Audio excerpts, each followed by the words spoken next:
সংসার যখন মেয়েদেরই করতে হয়, তো সংসারের কাজগুলো করতে গেলে যদি কিছু কিছু টিপস মেনে কাজগুলো করি, তাহলে কাজগুলো যেমন সহজ হয়ে যায়, তেমনি সংসার অনেকটা অপচয়ের হাত থেকে রক্ষা পায়। আজকে আমি তেমনই কিছু কাজে সহজ সমাধান নিয়ে চলে এসেছি। আশা করছি আজকের টিপসগুলো আপনাদের কাজে দিবে। ভিডিওটি যদি ভালো লাগে অবশ্যই লাইক শেয়ার দিয়ে দিবেন। আমার চ্যানেলে যদি নতুন হয়ে থাকেন অবশ্যই আমার চ্যানেলটি সাবস্ক্রাইব করে নিতে একেবারেই ভুলবেন না। তো চলুন পুরো ভিডিওটি দেখে নেওয়া যাক। বন্ধুরা, মাঝে মাঝেই দেখা যায় আমাদের বাসায় আমরা যখন মেহেদি পরি, মেহেদি পরতে গেলে এরকম বেডশিটে লেগে যায় অথবা জামা কাপড়ে লেগে যায়। তো এখানে যদি বেডশিটে লাগে বা জামা কাপড়ে লাগে, আপনি সেটা কিভাবে উঠাবেন দেখে নিন বন্ধুরা। তবে এই কাজটি করতে হলে আপনাকে সঙ্গে সঙ্গে করতে হবে। দেখুন, এটা কিন্তু প্রায় 1 ঘন্টা আগে লেগেছে। এবারে আমি উঠাবো, তবে এটা কিন্তু উঠাতে একটু সময় লাগবে। যদি সঙ্গে সঙ্গে আপনি উঠান তাহলে সঙ্গে সঙ্গে উঠে যাবে। তার জন্য প্রথমে যেটা করতে হবে, এরকম টিস্যু পেপার কেটে নিতে হবে। আমি এভাবে টিস্যু পেপারগুলো ছোট ছোট করে কেটে নিচ্ছি। এবারে একটি টিস্যু পেপার আমি এই বেডশিটের নিচে দিয়ে দিচ্ছি। ঠিক বেডশিটের নিচে যেখানে এই মেহেদির রঙটা লেগেছে সেখানে দিয়ে দিতে হবে। আর নিয়ে নিতে হবে নেল পালিশ রিমুভার।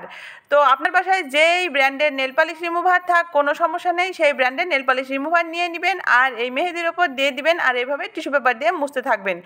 দেখবেন এটা আস্তে আস্তে গলতে শুরু করবে। তারপরে এই টিস্যু পেপারের সাথে আস্তে আস্তে উঠে আসবে। এটা কিন্তু একবারে উঠবে না, কয়েকবার এরকম করতে হবে। তো আমি দ্বিতীয়বার এইভাবে একটু রিমুভার দিয়ে দিলাম আর এইভাবে টিস্যু পেপার দিয়ে মুছে নিচ্ছি। দেখুন অনেকটা হালকা হয়ে গেছে। এবং তৃতীয়বার ঠিক আমি এইভাবে মুছে নিচ্ছি। তার মাঝে কিন্তু একটা কাজ করতে হবে, নিচের এই টিস্যু পেপারটা চেঞ্জ করে দিতে হবে, নাহলে কিন্তু রঙটা আরও ঘেটে যাবে।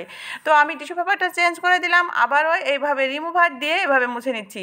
এইভাবে 2 থেকে 3 বার করলেই দেখবেন এই মেহেদির দাগটা কিন্তু উঠে যাবে। তবে এটা যদি সঙ্গে সঙ্গে উঠাতে পারেন সব থেকে বেটার হবে।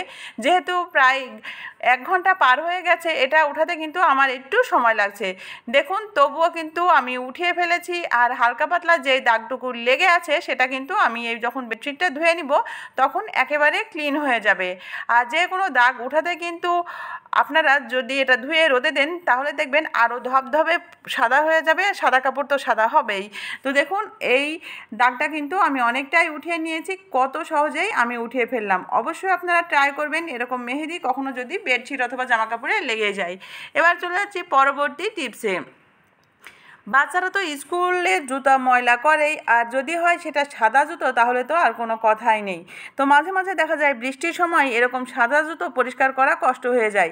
সাদা জুতো পরিষ্কার করলে বা ধুলে সেটা কিন্তু আর সহজে শুকাতে চায় না। পরবর্তী দিন যদি স্কুল থাকে তাহলে দেখা যায় বাচ্চারা সেটা আর পরতে পারে না। তো আপনি জুতা না ভিজিয়ে কীভাবে জুতা পরিষ্কার করবেন দেখে নিন বন্ধুরা। এখানে নিয়েছি আমি হোয়াইট কোলগেট টুথপেস্ট, আর অবশ্যই হোয়াইট টুথপেস্টই নিতে হবে, কোনো জেল পেস্টে কিন্তু কাজ হবে না।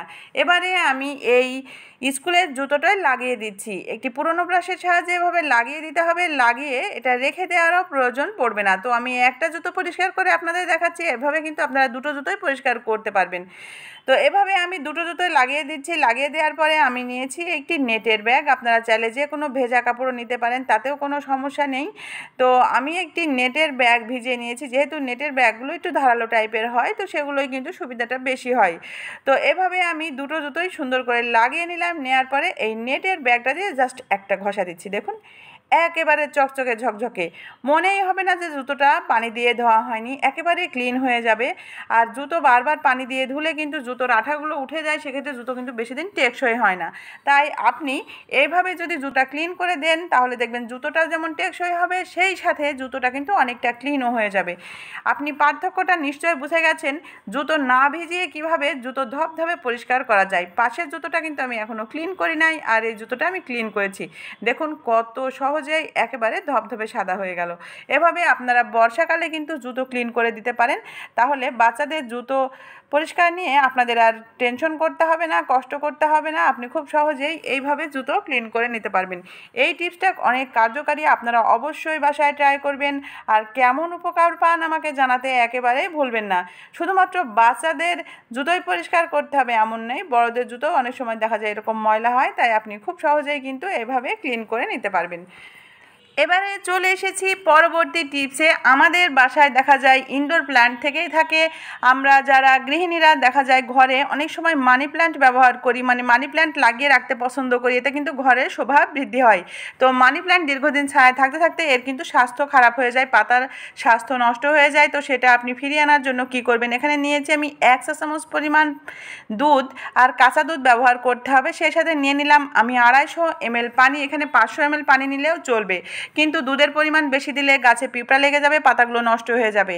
এবারে আমি স্প্রে বোতলে ভরে নিয়ে এটা আমি এই যে দেখতে পাচ্ছেন মানি প্ল্যান্টের যে গাছগুলো, সেই গাছগুলোই আমি স্প্রে করব। এভাবে স্প্রে করলে যেটা হবে, আপনাদের ইনডোর প্ল্যান্টগুলো থাকবে একদম তরতাজা।